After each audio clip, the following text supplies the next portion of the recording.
नमस्कार दोस्तों, स्वागत है आप सभी के अपने चैनल मार्क स्टडी पॉइंट पर। आज मैं आप सभी को 10th हिंदी का पहला चैप्टर श्रम विभाजन और जाति प्रथा का मोस्ट इंपोर्टेंट 50 सब्जेक्टिव क्वेश्चन लेकर आया हूं। तो इस वीडियो को अंत तक देखिएगा। पहला क्वेश्चन, डॉक्टर भीमराव अंबेडकर ने किनको मानवीय अधिकार व सम्मान दिलाने के लिए अथक संघर्ष किया?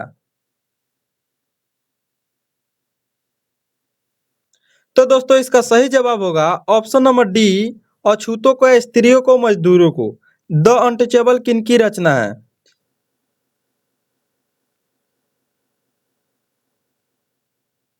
तो दोस्तों इसका सही जवाब है option number C, doctor Bhimrao Ambedkar की। चलिए 3 नंबर क्वेश्चन की ओर चलते हैं। किसे बाबा साहब के नाम से पुकारा जाता है? तो दोस्तों इसका सही जवाब है option number B, doctor Bhimrao Ambedkar को। बुद्धिज्म एंड कम्युनिज्म किनकी रचना है? तो दोस्तों इसका सही जवाब है option number D, doctor Bhimrao Ambedkar. चलिए 5वां नंबर क्वेश्चन को देखते हैं। हु आर शुद्धराज किनकी रचना है?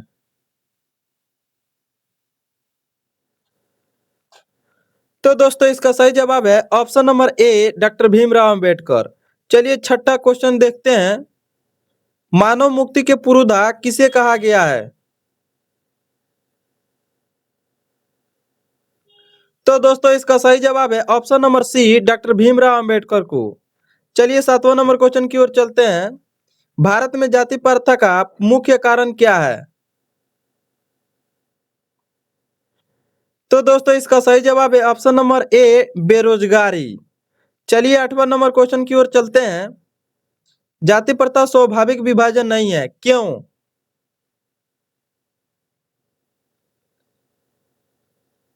तो दोस्तों इसका सही जवाब है ऑप्शन नंबर डी, रुचि पर आधारित नहीं होने के कारण। चलिए 9वीं क्वेश्चन की ओर चलते हैं। 9वीं क्वेश्चन है, श्रम विभाजन और जाति प्रथा के लेखक कौन है? तो दोस्तों इसका सही जवाब है option number B, doctor Bhimrao Ambedkar. चल चलिए 10वां क्वेश्चन को देखते हैं। लेखक की दृष्टि में विडंबना की बात क्या है?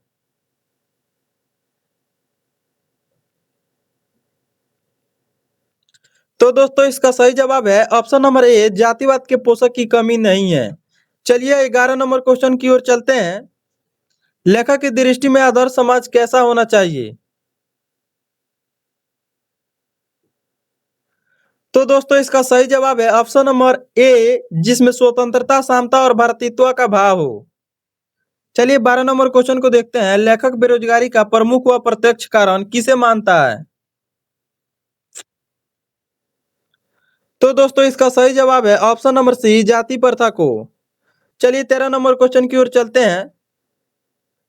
अंबेडकर की दृष्टि में भाईचारा का वास्तविक रूप कैसा होता है? तो दोस्तों इसका सही जवाब है ऑप्शन नंबर बी, दूध पानी की मिश्रण की तरह। चलिए दोस्तों 14 नंबर क्वेश्चन, भारतीय संविधान के निर्माता में महत्वपूर्ण भूमिका किनकी है? तो दोस्तों इसका सही जवाब है option number A, doctor Bhimrao Ambedkar की। चलिए 15 नंबर क्वेश्चन को देखते हैं। सभ्य समाज की आवश्यकता क्या है?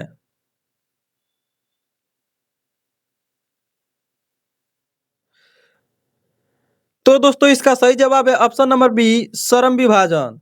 चलिए अगला क्वेश्चन को देखते हैं। निम्नलिखित रचनाओं में से कौन सी रचना डॉक्टर भीमराव अंबेडकर की है? तो दोस्तों इसका सही जवाब है ऑप्शन नंबर डी, क्योंकि यह सभी रचना डॉक्टर भीमराव अंबेडकर की है। आधुनिक सभ्य समाज श्रम विभाजन को आवश्यक क्यों मानता है?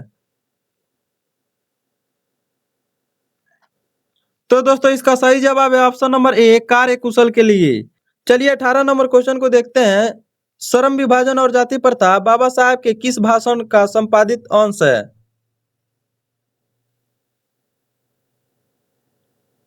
तो दोस्तों इसका सही जवाब है option number C, annihilation of caste. चलिए 19 नंबर क्वेश्चन को देखते हैं। प्राथमिक शिक्षा प्राप्त करने के बाद अंबेडकर उच्चतर शिक्षा के लिए कहाँ गए?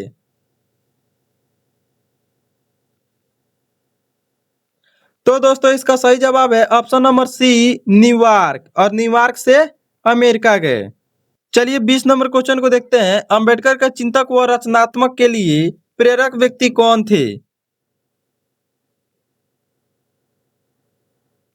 तो दोस्तों इसका सही जवाब है ऑप्शन नंबर डी, क्योंकि बुद्ध, कबीर और ज्योतिबा फुले तीनों थे।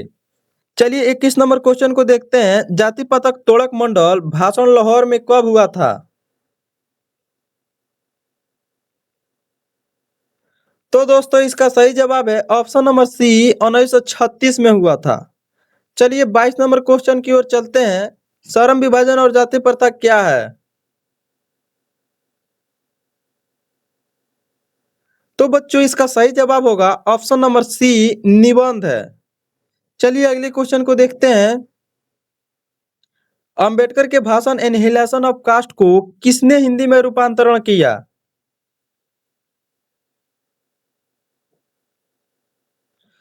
तो बच्चों इसका सही जवाब है ऑप्शन नंबर ए, ललहिस यादव। चलिए क्वेश्चन नंबर 24 की ओर चलते हैं। अंबेडकर का जन्म किस परिवार में हुआ था? तो बच्चों इसका सही जवाब है ऑप्शन नंबर सी, दलित परिवार में हुआ था। चलिए 25 नंबर क्वेश्चन को देखते हैं। लेखक को इस युग में कहाँ पर विडंबना दिखाई दिया? तो बच्चों इसका सही जवाब है ऑप्शन नंबर ए, जातिवाद। चलिए 26 नंबर क्वेश्चन को देखते हैं। डॉक्टर अंबेडकर के माता का नाम क्या था?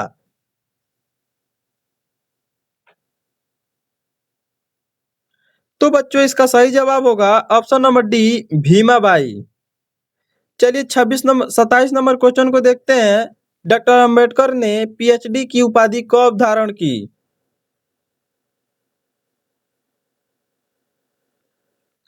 तो बच्चों इसका सही जवाब है ऑप्शन नंबर सी, 1916 में। चलिए अगले क्वेश्चन को देखते हैं। The caste in India their mechanism किनकी रचना है? तो बच्चों इसका सही जवाब होगा option number A, doctor Bhimrao Ambedkar की। चलिए 29 नंबर क्वेश्चन को देखते हैं। आदर्श समाज स्वतंत्रता, समता, भ्रातृत्व पर आधारित होगा, किसने कहा?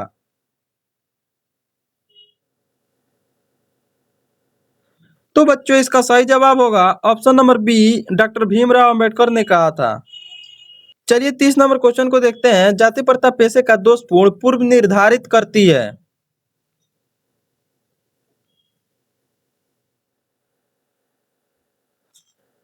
तो बच्चों इसका सही जवाब है ऑप्शन नंबर बी, जाति प्रथा। चलिए अगले क्वेश्चन को देखते हैं। Question number 21। क्वेश्चन नंबर 31, जाति प्रथा भारत में बेरोजगारी का एक प्रमुख व प्रत्यक्ष कारण बनी हुई है।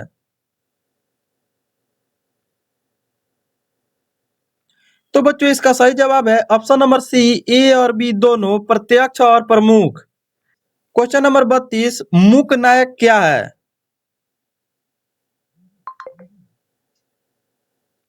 तो दोस्तों इसका सही जवाब होगा ऑप्शन नंबर ए, यह एक अखबार है। चलिए 33 नंबर क्वेश्चन को देखते हैं। डॉक्टर भीमराव अंबेडकर की मृत्यु कब और कहाँ हुई?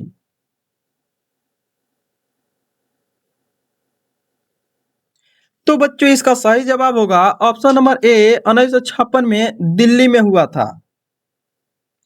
चलिए 34 नंबर क्वेश्चन को देखते हैं। डॉक्टर भीमराव अंबेडकर का जन्म कब हुआ?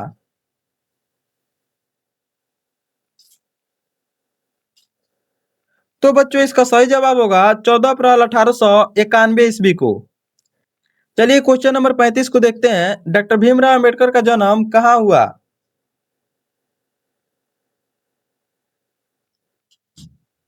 तो बच्चों इसका सही जवाब होगा ऑप्शन नंबर ए, महू, मध्य प्रदेश।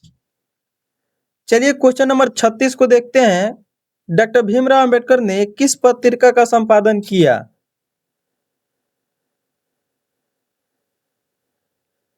तो बच्चों इसका सही जवाब है ऑप्शन नंबर सी, बहिष्कृत भारत। चलिए अगले क्वेश्चन को देखते हैं। क्वेश्चन नंबर 37, भारतीय संविधान का निर्माता किसे कहे जाते हैं?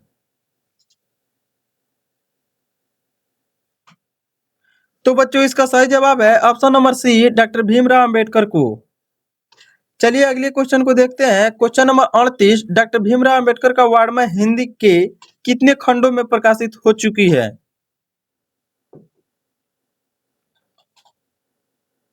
तो बच्चों इसका सही जवाब है ऑप्शन नंबर डी, 21 खंडों में। तो बच्चों चलिए 39 नंबर क्वेश्चन को देखते हैं। आधुनिक सभ्य समाज कार्यकुशल के लिए किसे आवश्यक मानता है?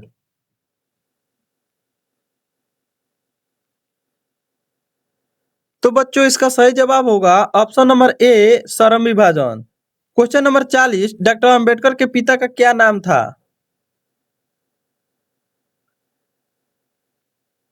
तो दोस्तों इसका सही जवाब होगा option number B, Ramji Sakpal.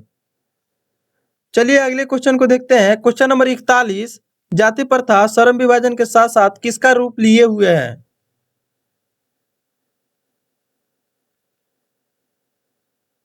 तो दोस्तों इसका सही जवाब होगा ऑप्शन नंबर सी, श्रमिक विभाजन का।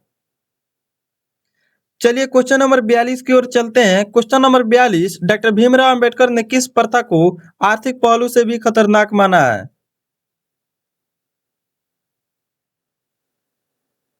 तो बच्चों इसका सही जवाब होगा ऑप्शन नंबर डी, जाति प्रथा। चलिए अगले क्वेश्चन को देखते हैं। क्वेश्चन नंबर 43, किनके प्रोत्साहन पर बाबा साहेब उच्चतर शिक्षा हेतु न्यूयॉर्क गए?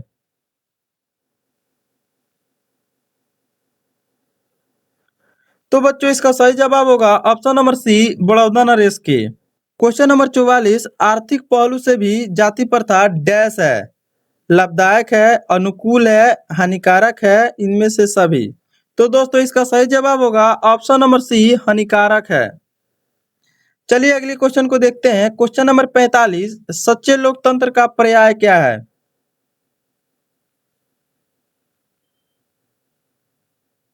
तो बच्चों इसका सही जवाब होगा ऑप्शन नंबर सी, भाईचारा। चलिए अगले क्वेश्चन को देखते हैं। क्वेश्चन नंबर 46, बाबा साहेब द्वारा रचित पुस्तक।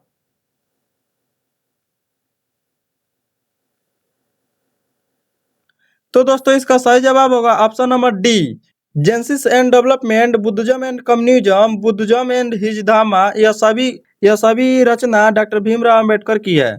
चलिए अगला क्वेश्चन को देखते हैं। क्वेश्चन नंबर 47, श्रम विभाजन और जाति प्रथा शीर्षक किसके द्वारा हिंदी में रूपांतरण है? तो बच्चों इसका सही जवाब होगा option number A, doctor Bhimrao Ambedkar के द्वारा यह रचित है। चलिए क्वेश्चन नंबर 48 को देखते हैं। आधुनिक मनु कहा गया है? तो दोस्तों इसका सही जवाब होगा option number D, doctor Bhimrao Ambedkar को। चलिए 49 नंबर क्वेश्चन को देखते हैं। विडंबना का अर्थ है? तो बच्चों इसका सही जवाब होगा ऑप्शन नंबर ए, उपहास। चलिए क्वेश्चन नंबर 50 को देखते हैं, क्योंकि यह लास्ट क्वेश्चन है। ठीक है, अच्छा से देखिएगा। भारत की राष्ट्रीय क्षमता का पूर्ण विकास किस व्यवस्था में संभव है? तो बच्चों इसका सही जवाब होगा ऑप्शन नंबर सी, समाजवादी व्यवस्था में।